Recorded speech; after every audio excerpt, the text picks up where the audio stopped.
नमस्कार मित्रांनो, स्वागत आहे तुमचं आपल्या रहस्यमय भयकथा या आपल्या यूट्यूब चॅनलमध्ये. आप्पा आज खूपच अस्वस्थ दिसत होते. कारण पण तसंच होतं. जे नाही घडायचं ते आप्पांच्या घरामध्ये घडलं होतं. आप्पा म्हणजे गावातील एक प्रतिष्ठित व्यक्तिमत्व. आप्पांच्या शब्दांशिवाय गावामधलं पानसुद्धा हलत नव्हतं. आप्पांच्या घरामध्ये आप्पा, आप्पांची बायको सुमन असे दोघेच होते. आप्पांना 2 मुलं पण होती, पण ती आता चांगली शिकून शहरामध्ये राहत होती. आप्पांना शेती पण भरपूर होती. इथली सगळी शेती आप्पा स्वतःच बघायचे. आप्पांच्या घरी नोकर चाकरांची कमी नव्हती.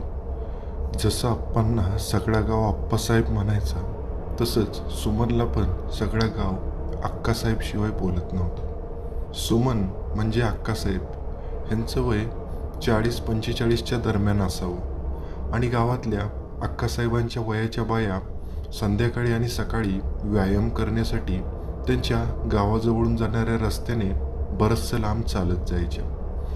आता एक दिवशी असंच अक्कासाहेब आपल्या गावातल्या मैत्रिणींसोबत रस्त्याने चालत चालत लांबपर्यंत गेलेल्या होत्या आणि बरचसं लांब चालत गेल्यानंतर त्यांनी आता परत जायचं ठरवलं आणि तो बायकांचा सगळा ग्रुप आता गावाकडे परत जायला वळणार. तेवढ्यात अक्कासाहेबांच्या मोबाईलवर फोन आला. अक्कासाहेबांनी बघितलं तर तो अक्कासाहेबांच्या सुनेचा फोन होता आणि अक्कासाहेब आपल्या सुनेबरोबर फोनवर बोलायला लागले.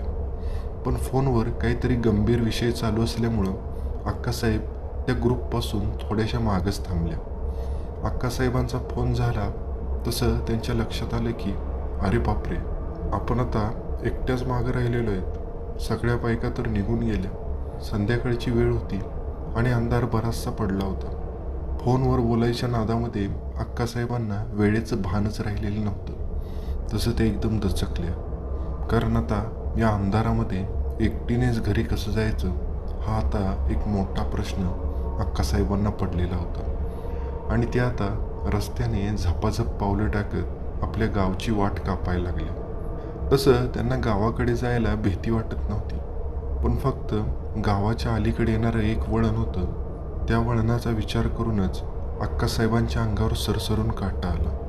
कारण त्याच वळणावर 2 वर्षापूर्वी एका बाईचा गाडीवरून पडून मृत्यू झालेला होता. भरधाव वेगाने जाणाऱ्या फटफटीच्या मागच्या बाजूला ती बाई बसलेली होती, शेजारच्याच गावातली. तिचं नाव छाया.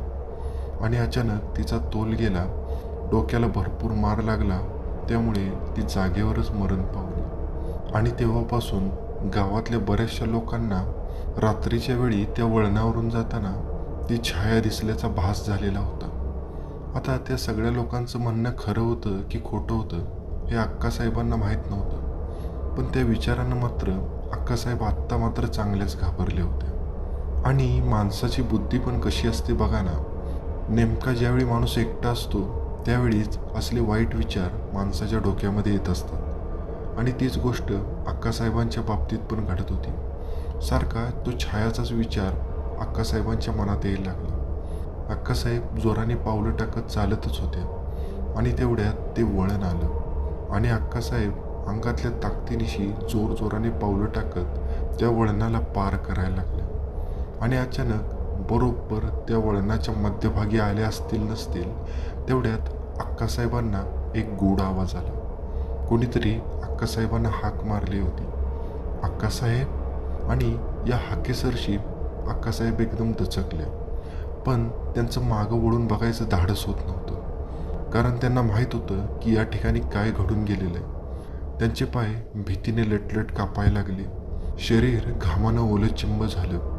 पण त्यांना अचानक असं वाटलं की आपण जास्तच त्या गोष्टीचा किंवा छायाचा विचार केल्यामुळं आपल्याला कदाचित भास पण झाला असेल. असं अक्कासाहेबांनी स्वतःच्याच मनाची खोटी समजूत घातली आणि त्या पुन्हा पुढं चालायला लागल्या. पण तेवढ्यात पुन्हा एकदा तो आवाज आला, अक्कासाहेब. तशी मात्र अक्कासाहेबांची बोबडीच वळली. भीतीने त्या जागेवरच थिजून गेल्या आणि त्यांना आता वाटायला लागलं की आपण भीतीने भोवळ येऊन इथंच पडतोय की काय. शरीर आता मेंदूंच्या सूचनांना प्रतिसाद देत नव्हतं. अक्कासाहेबांना वाटत होतं की पटकन इथून बाहेर पडावं, पण त्यांचं शरीर भीतीने एकदम थिजून गेलेलं होतं. आणि हे कमी होतं की नव्हतं तेवढ्यात आता अचानक कुत्री रटायला लागली आणि लांबून कुठून तरी कोल्ह्यांचा कुई कुई ओरडलेला आवाज पण यायला लागला. त्या भयानक वातावरणामध्ये ते कुत्र्यांचं रडणं आणि ती कोल्हे कुई खूपच भयानक वाटायला लागली आणि त्या तसंच जोर लावून चालायचा प्रयत्न करत होत्या. पण त्यांची पावलं जणू काही गाळात अडकल्यासारखी जड झालेली होती. तेवढ्यात अचानक त्यांच्या खांद्यावर कुणीतरी हात ठेवला. आता मात्र अक्कासाहेबांना एक धक्काच बसला आणि त्यांनी झटकन मागं वळून बघितलं तर मागं कुणीच नव्हतं. पण अचानक अक्कासाहेबांना त्यांच्यापासून एक 10 ते 15 फुटाच्या अंतरावर रस्त्यावर काहीतरी पडलेलं दिसलं आणि त्यांनी नीट निरखून बघितलं तर ती एक बाईच होती. आणि हा म्हणता ती बाई रस्त्यावर उठून उभी राहिली आणि ती अक्कासाहेबांकडे बघायला लागली. ती बाई आता हळूहळू चालत अक्कासाहेबांच्या दिशेने पुढे येत होती. अक्कासाहेब जागेला थिजून तशाच उभ्या होत्या. ती बाई अक्कासाहेबांच्या एकदम हाताच्या अंतरावर आली. तिच्या अंगावर हिरव्या रंगाची साडी होती. तिचे केस तिच्या तोंडावर आलेले होते आणि जसं त्या बाईने आपलं तोंड वर केलं तसं तिच्या तोंडावरची केस बाजूला सरली आणि तिचा चेहरा अक्कासाहेबांना दिसला.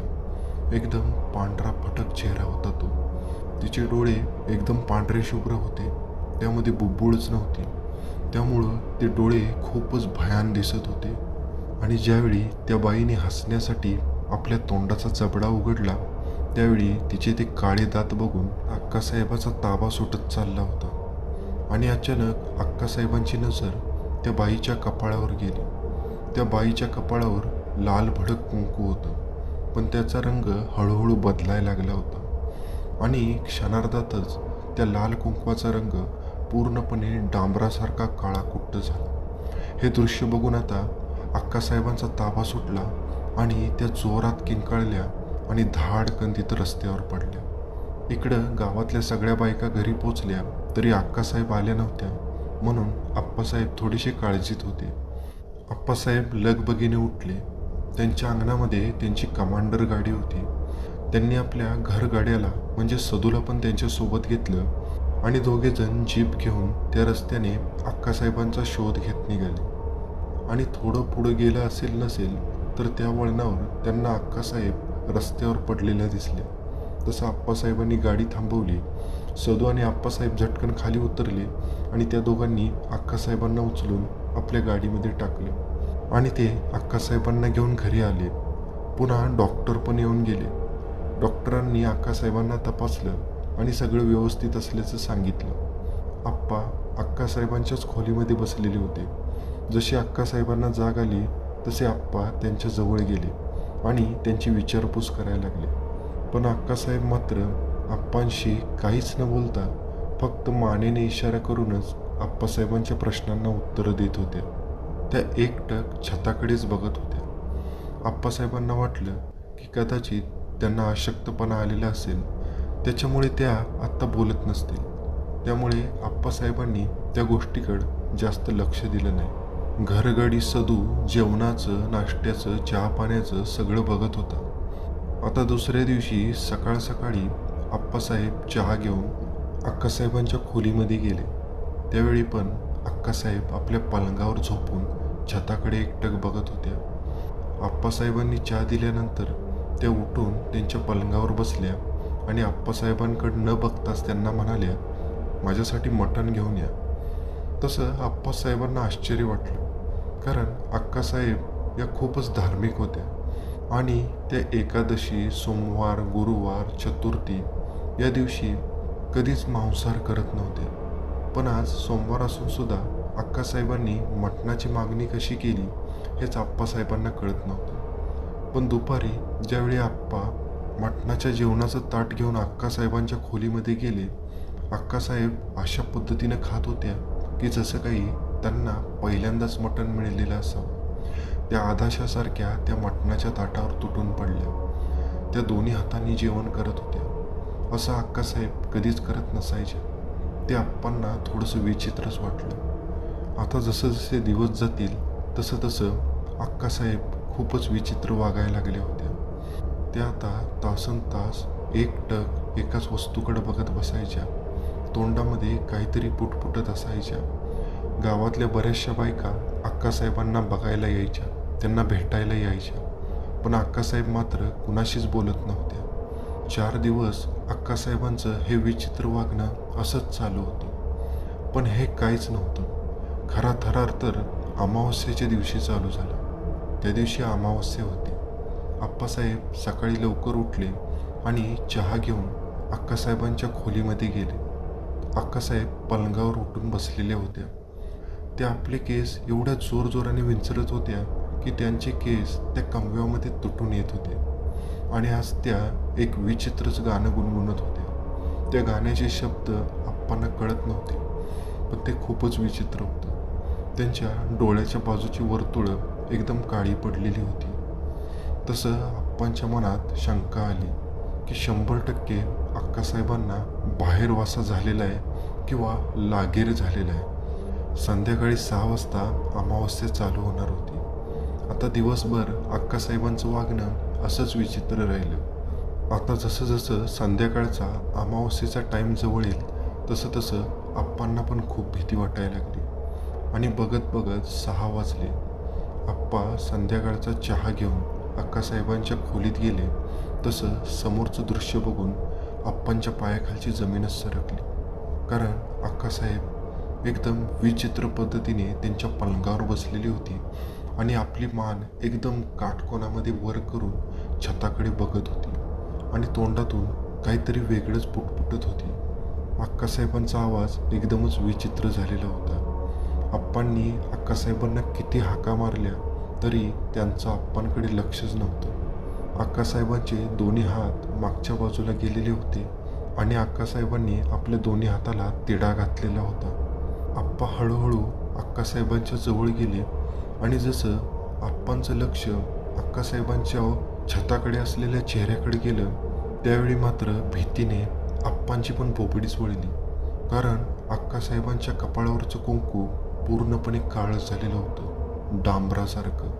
जसं त्या रस्त्यावर मरण पावलेल्या छायाचं कुंकू होतं एकदम तसं. ते काळं कुंकू बघून आप्पांचे पण पाय लटलट कापायला लागले. आप्पा भीतीने एकदम गारटून गेले. आप्पाला काय करावं ते कळेना. तरी पण आप्पा लगेच भानावर आले. त्यांनी सदूला जोरात हाक मारली. तसा सदू पण अक्कासाहेबांच्या खोलीमध्ये आला. अक्कासाहेबांचा तो अवतार बघून सदूची पण अवस्था आप्पांसारखी झाली होती. पण आता आप्पांना काहीतरी उपाय करावाच लागणार होता. तसं आप्पांनी आणि सदूनी अक्कासाहेबांना उचललं आणि त्यांनी अक्कासाहेबांना त्यांच्या जीपमध्ये नेऊन ठेवलं. आप्पासाहेबांनी गाडीला स्टार्टर मारला आणि भरधाव वेगाने आप्पासाहेब त्यांची जीप गावाबाहेर असलेल्या दत्ताच्या मंदिराकडे पळवायला लागले.